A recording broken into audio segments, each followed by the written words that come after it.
Bonjour à tous les amis, on se retrouve aujourd'hui pour une nouvelle vidéo. Où on va expliquer la suite, le suivi de la descente d'air polaire qui a totalement disparu des modèles. Je vais vous expliquer pourquoi, car je sais pourquoi.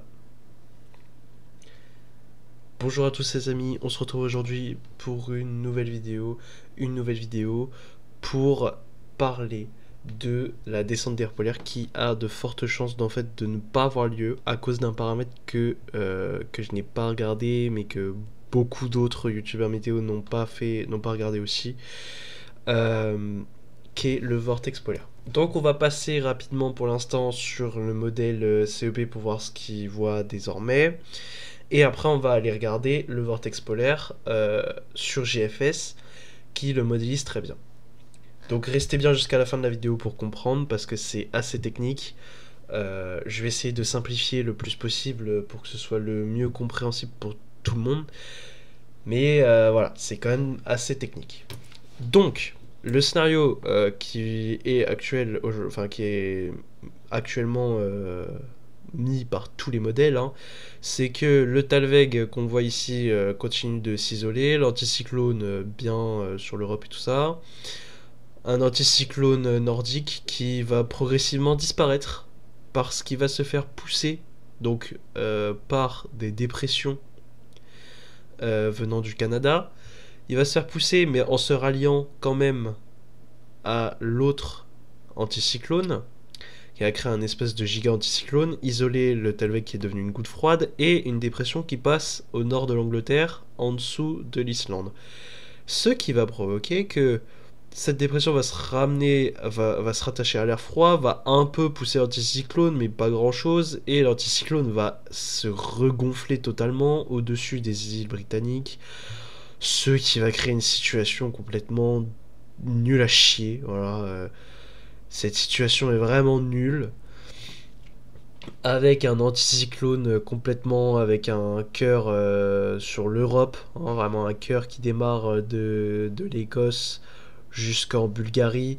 Voilà, un cœur sur l'Europe, une espèce de gigantesque boule anticyclonique. Niveau des températures en altitude, on voit que la descente elle va nous frôler. Elle va avoir lieu dans les pays de l'Est et va rapidement se faire bousculer par l'anticyclone, mais bon, vraiment, vraiment rien à voir avec ce qui était prévu à la base, et tout ça s'explique par le vortex polaire. Pourquoi? Parce que pour qu'il y ait une descente d'air polaire, il faut qu'on ait une trajectoire qui commence au Canada et qui se termine sur les Scandinavies, d'un vortex assez puissant sur ce côté-là. Et avoir quasiment rien comme vent, donc un anticyclone ici, un contexte de NAO-, voilà. Et quand on a une NAO-, avec pas beaucoup de vent stratosphérique, un big anticyclone, les dépressions et le froid coulent sur l'Europe, comme ça. Et le problème, c'est que l'activité dépressionnaire va se réactiver, l'activité dépressionnaire va se réactiver côté Canada et tout ça, et ça va pousser l'anticyclone qui était de base vers là pour créer une NA vers la France. Voilà, donc là on voit très bien que c'est complètement bousculé, et c'est parce que le vortex polaire, il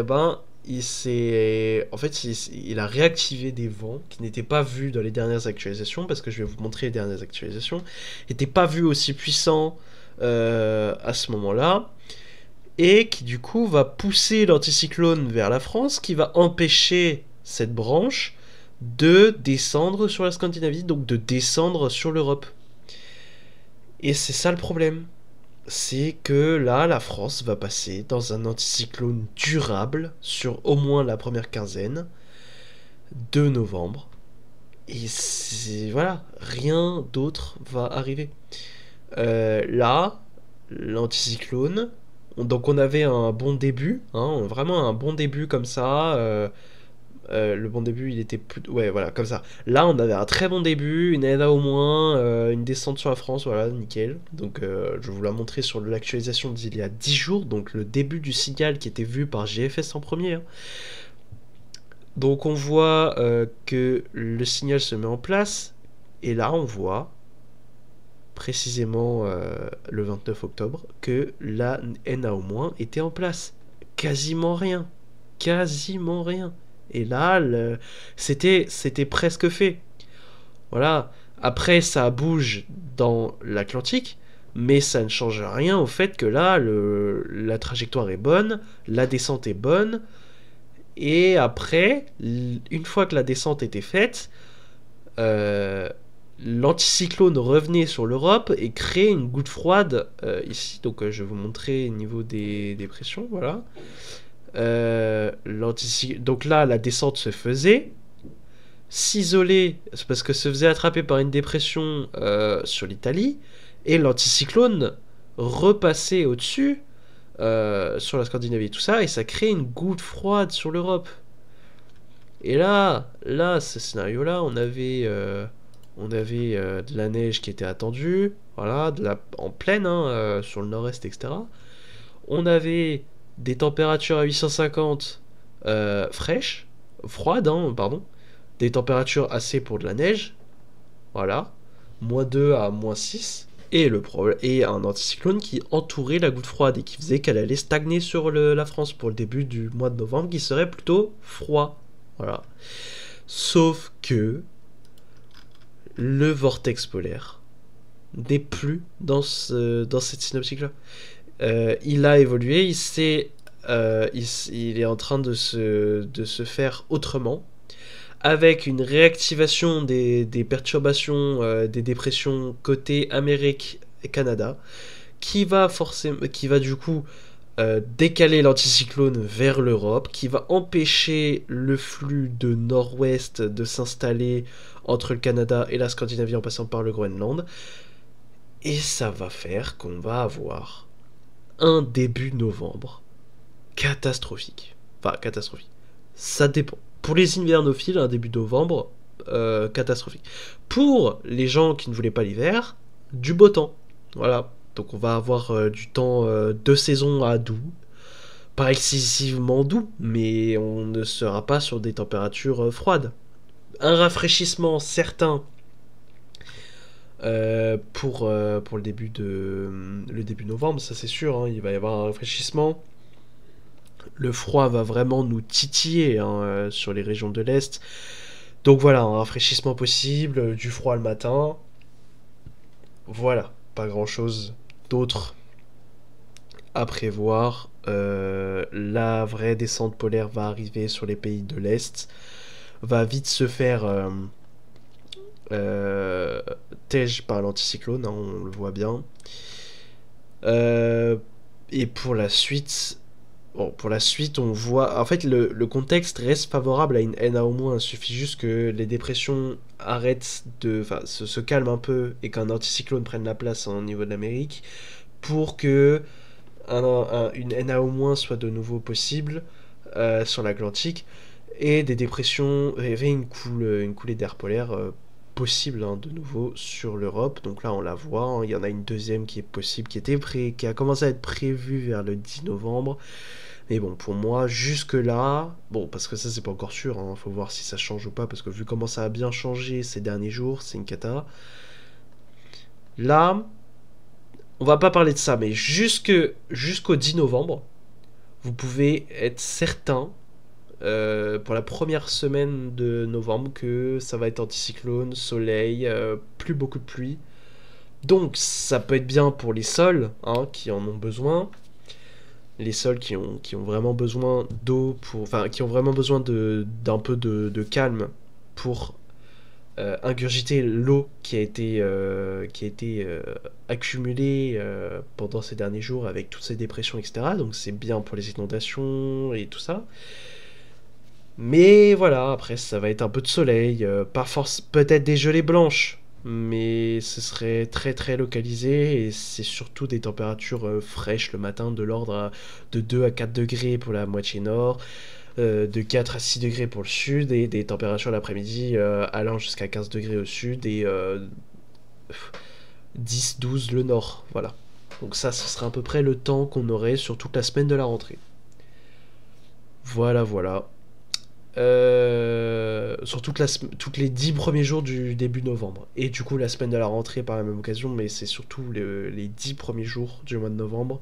Alors, la première quinzaine, elle est 80% sûre d'être anticyclonique.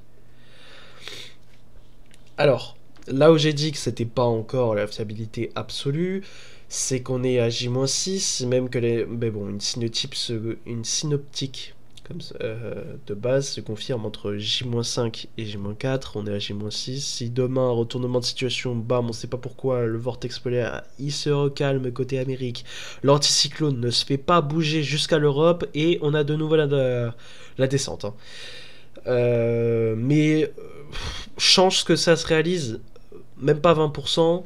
Là, je pense qu'on peut presque être sûr que dans 2-3 réactualisations, ce soit confirmé qu'on ait un anticyclone. Voilà, donc le suspense aura duré pendant 10 jours sur le froid. J'ai commencé à en parler il y a 2 jours, j'ai fait 2 vidéos, et bam, il disparaît. Donc, voilà. Si vous attendez des synoptiques intéressantes de froid, etc. pour novembre, faudra attendre la fin.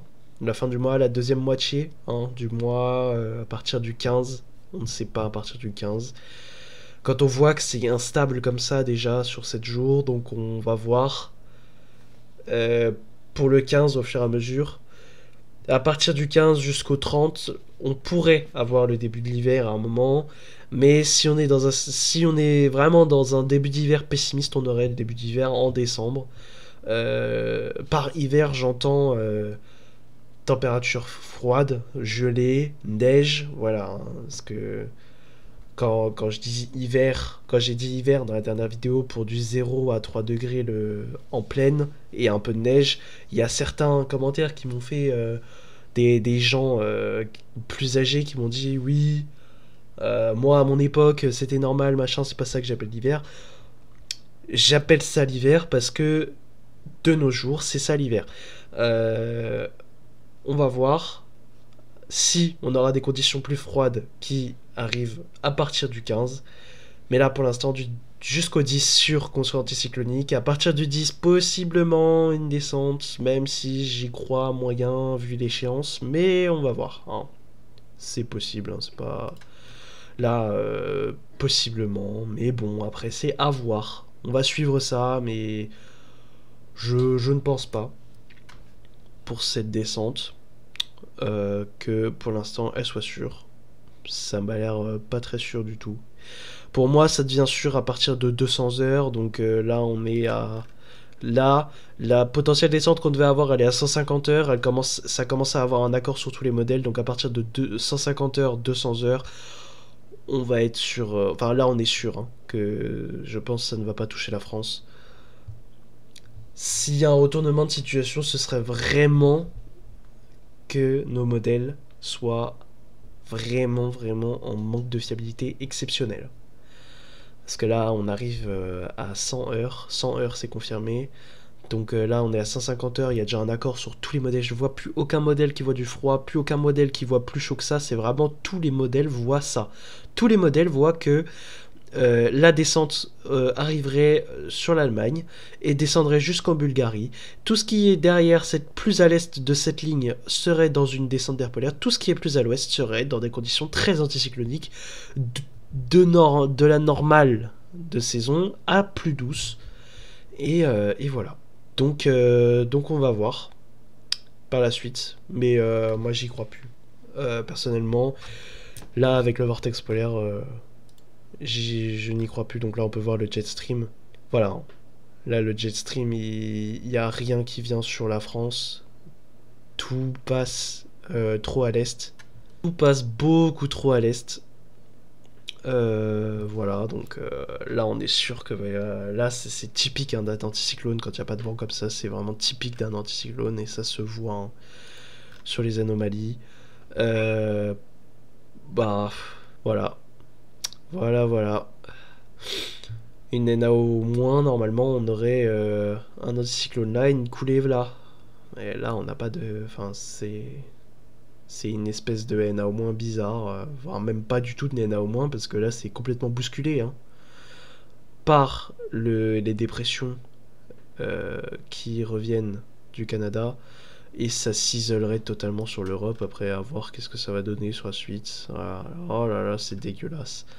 Un anticyclone qui a un blocage anticyclonique totalement aberrant sur le pays. Donc, quand on compare avec l'actualisation d'il y a 10 jours, quand on voyait un bon signal, on voit que l'ANA au moins c'était comme ça. Voilà, une ANA au moins c'est plutôt comme ça. Avec des dépressions qui vont couler sur. Voilà, ça c'est une situation de coulée d'air polaire avec une ENA au moins qui s'installe par la suite et une goutte froide qui s'isole sur l'Europe avec des températures, voilà, des précipitations qui peuvent être en neige. Voilà, donc on voit, hein, ça se transforme en neige. L'anticyclone passe sur au-dessus, donc on aurait un temps perturbé sur l'Europe, plutôt hivernal et perturbé. Eh ben non, on va se taper un temps anticyclonique, hein, presque rien comme pluie à prévoir sur les prochains jours. Voilà, une dorsale anticyclonique qui tient sur la France et qui va rester là pendant longtemps, au moins 10 à 15 jours, avant qu'on ait de nouveau quelque chose qui puisse la briser, un vortex qui se rallume, ou je ne sais pas, quelque chose qui puisse la briser, cette grosse boule anticyclonique, ce patator, comme on appelle entre certains youtubeurs météo. Voilà. N'hésitez pas à liker, vous abonner, commenter pour suivre l'actualité, la suite de l'hiver. Je continue, hein, je continuerai les vidéos.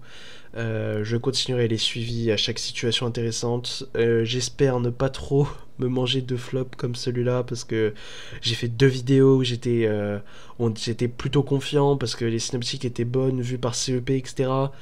Au final, c'est GFS qui a raison.